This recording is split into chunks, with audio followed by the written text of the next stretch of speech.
سورہ قصص پارہ نمبر 20 آیہ کریمہ نمبر 87 اور 88۔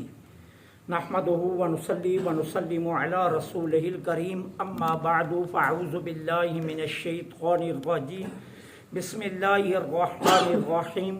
ولا یصدنک عن آیات اللہ بعد اذ انزلت الیک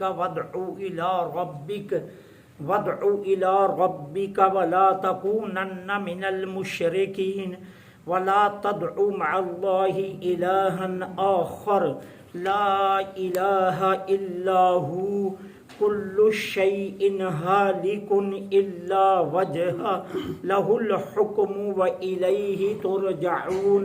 صدق الله العظيم۔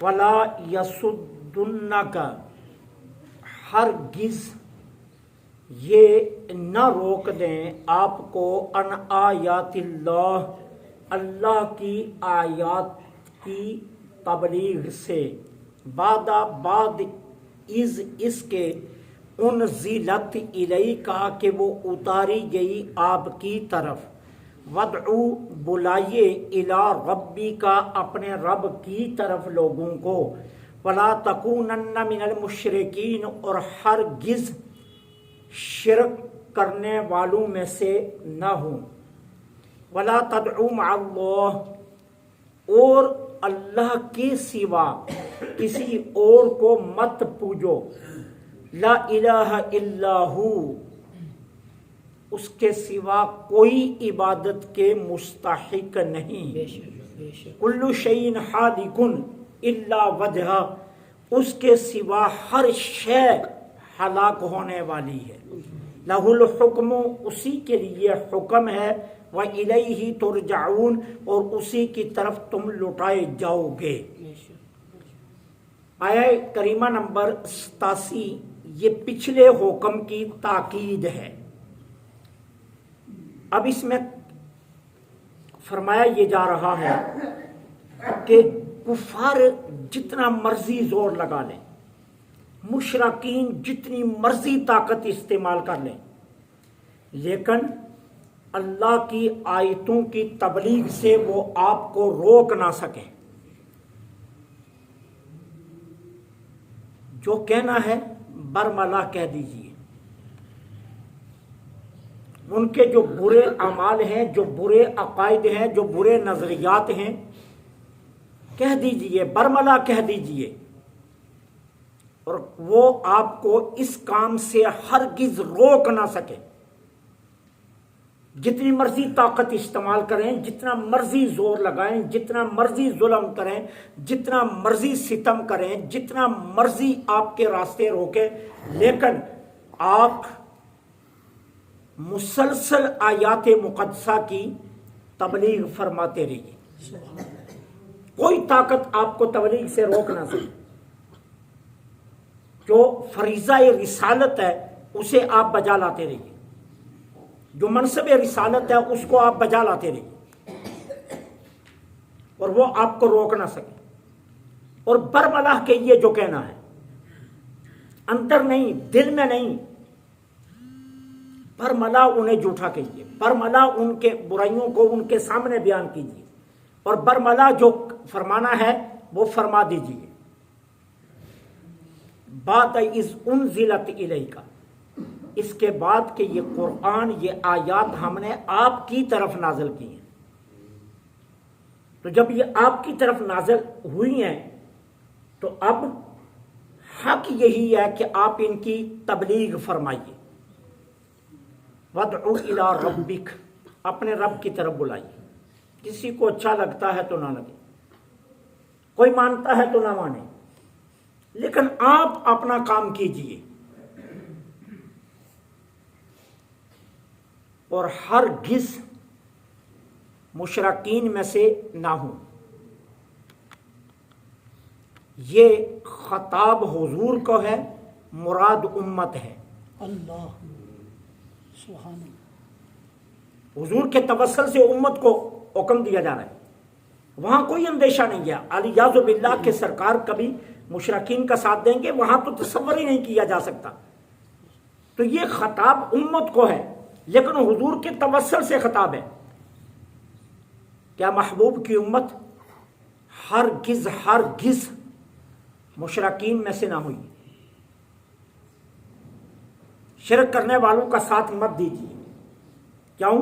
جو کسی کے دین پر، جو کسی کے، یاد رکھنا، جو کسی کے دین پر، کسی کے عقیدے پر راضی ہوتا ہے نا، وہ اصل میں انہی سے ہوتا ہے. وہ انہی سے ہوتا ہے. ہزار وہ کہے لیکن قرآن کہہ رہا ہے وہ انہی سے ہے. جو کافروں کے لیے نرم گوشہ رکھتا ہے، جو کافروں کے ساتھ دوستی نبھاتا ہے، جو کافروں کے نظریات کو اچھا سمجھتا ہے، وہ انہی میں سے ہے.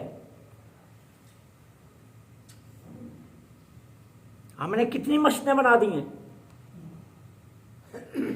جو ہم گردوارے بنانے شروع ہو گئے. ہم نے کتنی مسجدیں بنا دی ہیں جو سکھوں کے مراکز ہم بنانا شروع ہو گئے. ہم کتنی مرتبہ مسجد کے ہیں جو ہر دوسرے مہینے ہم گردوارے گئے ہوتے ہیں.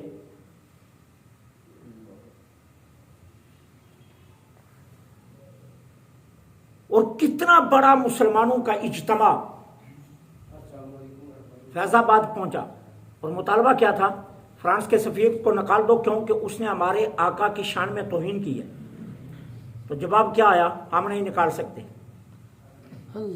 اس کا مطلب کیا ہے؟ ان کے لیے نرم گوشہ، ان سے محبت. تو قرآن کہتا ہے جو کسی کے عقیدے کو کے لیے نرم گوشہ رکھتا ہے اور کسی کے عقیدے کو اپنے ذہن میں خیال اچھا کرتا ہے، وہ انہی سے ہے. وہ تمہارا نہیں ہو سکتا. ہزار تمہارے ساتھ رہے، ہزار تمہارا کلمہ پڑھے، ہزار تمہارے ساتھ باتیں کرے، لیکن وہ انہی کا ہے، تمہارا نہیں ہو سکتا. کسی صورت میں بھی وہ تمہارا نہیں. تو امت کو خطاب کیا جا رہا ہے کہ ہرگز تم شرک کرنے والوں سے مت ہونا. کیونکہ اگر شرک کرنے والوں کے ساتھ ہوئے، ان کے لیے نرم گوشہ رکھا، ان کی اعانت کی، ان کی مدد کی، ان کے نظریات کو اپنے خیال میں اچھا جانا، تو یاد رکھنا پھر تم بھی انہی سے ہوگے. تو اس لیے وَلَا تَكُونَنَّ، اللہ نے تاکیدیں لگا کر فرما دیا کہ ایسا ہرگز مت کرنا. وَلَا تَدْعُ مَعَ اللَّهِ إِلَٰهًا، اللہ کے سوا کسی اور کو مت پوجنا. کیوں؟ عبادت کا سوائے رب کے کوئی مستحق نہیں. اس اللہ کے علاوہ عبادت کا کوئی اور مستحق نہیں ہے. اب اس کا مطلب کیا ہے؟ یہ بھی امت کو خطاب ہے اور حضور کو بھی خطاب ہے. کس طرح؟ محبوب بن سوال کے، بن طلب کے، بن مطالبے کے اللہ نے آپ کو نبوت اور رسالت دی ہے. پھر تمام انبیاء میں آپ کو افضل اور مکرم بنایا ہے. اپنا محبوب آپ کو ٹھہرایا ہے. اب اس فضل عظیم پر، اس احسان عظیم پر آپ شکر کرتے رہیے. اور شکر کیا ہے؟ ہمیشہ ہمیشہ اپنے رب کی عبادت کیجیے. اور امت کو کیا کہا گیا کہ دیکھو کہ جب اپنے محبوب کو اللہ یہ حکم دے رہا ہے کہ ہمیشہ ہمیشہ ابدی طور پر اللہ کی عبادت کرو، تو جب محبوب کے یہ حکم ہے تو پھر تم بتاؤ تم اس حکم کے کتنے لائق ہو. تمہارے لیے تو پھر اس سے بھی زیادہ یہ حکم ہے کہ ہر حال میں تم اپنے رب کی عبادت کرو اور اس کے سوا کسی اور کو مت پوجنا. عبادت کا صرف وہی مستحق ہے، اس کے علاوہ کوئی اور عبادت کا مستحق نہیں. تو جب محبوب کو یہ حکم دیا جا رہا ہے تو تمہارے لیے تو یہ حکم اس سے بھی زیادہ اہم ہے. اور پھر تکرار ہے. تکرار کس بات کا؟ کہا جا رہا ہے جس طرح آپ اب اللہ کی عبادت کر رہے ہیں ہمیشہ اسی طرح کرتے رہنا. ہمیشہ کرتے رہنا. ٹھیک ہے؟ یہ چھوڑنا نہیں ہے، یہ عمل محترم، اس کو ترک نہیں کرنا. اب اللہ تعالیٰ 3 دلیلیں دے رہے ہیں کہ اللہ کیوں مستحق عبادت ہے. فرمایا کل شیء ہالک، الا وجہ، ہر چیز اس کے سوا ہلاک ہونے والی۔ کیوں؟ عبادت کا مستحق وہی ہو سکتا ہے جو واجب الوجود ہو، جو ہمیشہ سے ہو، ہمیشہ رہے، اور اپنے وجود کے قائم رکھنے میں کسی کا محتاج نہ ہو۔ جو ممکن ہے، جو اپنا وجود رکھنے میں کسی کا محتاج ہے، وہ کیسے مستحق عبادت ہو سکتا ہے؟ وہ تو مستحق عبادت نہیں نہ ہو سکتا۔ ہم یہ چھت اگر کھڑا کرنا چاہتے ہیں تو ہم اس میں کنکریٹ کے محتاج ہیں، ریت کے محتاج ہیں، سریے کے محتاج ہیں، یہ ساری چیزیں ہم ڈالتے ہیں تو پھر کھڑا ہوتا ہے، اور اس کے بنا نہیں کھڑا ہوتا۔ اور اگر کوئی مائی کا لال کہے کہ میں ان ساری چیزوں کے بغیر چھت کھڑا کر سکتا ہوں تو نہیں کرے گا۔ اور میں تمہیں سمجھ آئی یا نہیں آئی، لیکن غور کرو، اللہ ہے جس نے نہ ریت منگوایا، نہ بجری منگوائی، نہ کنکریٹ منگوائی، صرف کن کہا تو آسمان کا اتنا بڑا چھت کھڑا ہو۔ وہ ہے مستحق عبادت جو واجب الوجود ہو، ہمیشہ سے ہو، ہمیشہ رہے، اور اپنا وجود قائم رکھنے میں کسی کا محتاج نہ ہو۔ اور جو ممکن ہے، جو اپنا وجود رکھنے میں کسی کا محتاج ہے، وہ کیا ہے؟ وہ ہلاک ہونے والا ہے۔ آپ ایک چھت کھڑی کرتے ہیں، اس کے نیچے دیواریں کھڑی کرتے ہیں، چھت دیواروں کی محتاج ہے، دیواریں نکالیں تو چھت گر جائے گی، دڑام سے نیچے آ جائے گی۔ آپ ایک چھوٹا کمرہ کھڑا کرتے ہیں، اس میں آپ دیواریں نہیں لگاتے، ایک پلر کھڑا کر دیتے، پلر کو نیچے سے ہٹا دو تو چھت دڑام سے نیچے آ جائے گی۔ معلوم یہ ہوا کہ چھت پلر کی اور دیواروں کی محتاج تھی۔ اور کائنات کا کونا کونا چھان لو، تمہیں آسمان کی نہ کے لیے نہ کوئی دیوار ملے گی، نہ کوئی پلر ملے گا۔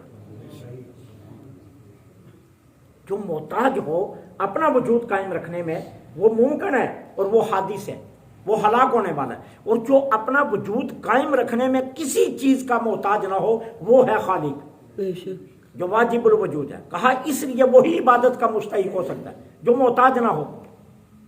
دوسری دلیل کیا دی جا رہی ہے؟ لہ الحکم۔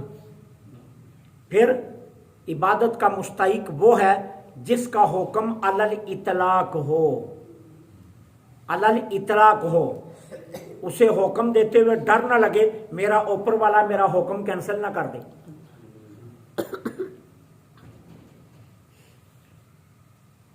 اسے ڈر نہ ہو، علی الاطلاق، پھر ہر چیز پر اس کا حکم چلے۔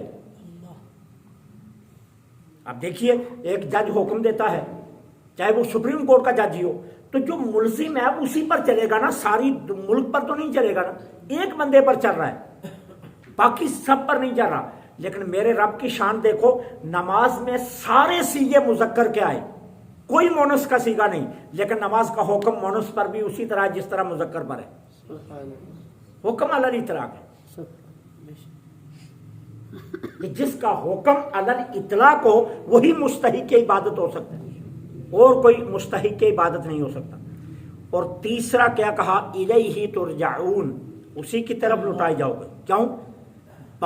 تم نے دنیا میں کیا کیا، آخرت میں اس کی باز پرس ہوگی، اور جو باز پرس کرے گا وہی مستحق عبادت ہو سکتا ہے۔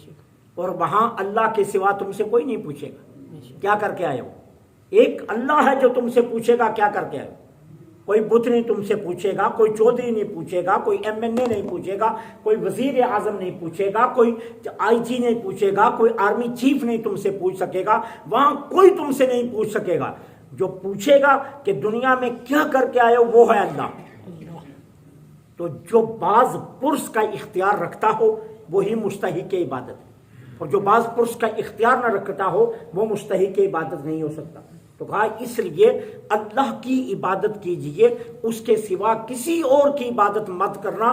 کیوں کہ واجب الوجود، حکم علی الاطلاق اور باز پرس کا اختیار، یہ تینوں اللہ کے پاس ہیں، اللہ کے علاوہ کسی کے پاس نہیں۔ تو جس کے پاس یہ ہے وہی مستحق عبادت ہے، کوئی اور مستحق عبادت نہیں ہو سکتا۔ اللہ سے دعا ہے اللہ حق کے نے حق سننے، حق پر عمل کی توفیق عطا فرمائے۔